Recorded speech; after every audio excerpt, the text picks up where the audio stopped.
সাইজিদ ধামে বিদায় গানের সুর, ভাঙছে সাধুদের হাট, প্রস্তুতি নিচ্ছেন নিজস্ব আশ্রমে ফেরার।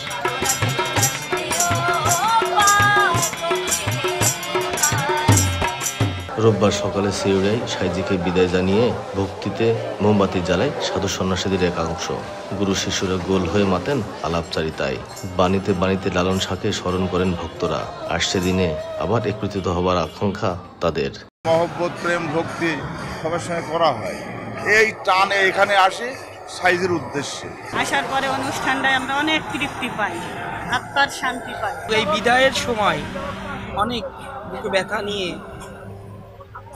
যার যার আশ্রমে চলে যেতে হয়। অন্তরস্থলে যে একজন বসে আছে আমার মধ্যেই, সেই প্রশান্তিটা আমরা এখানে এসে অনুভব করি।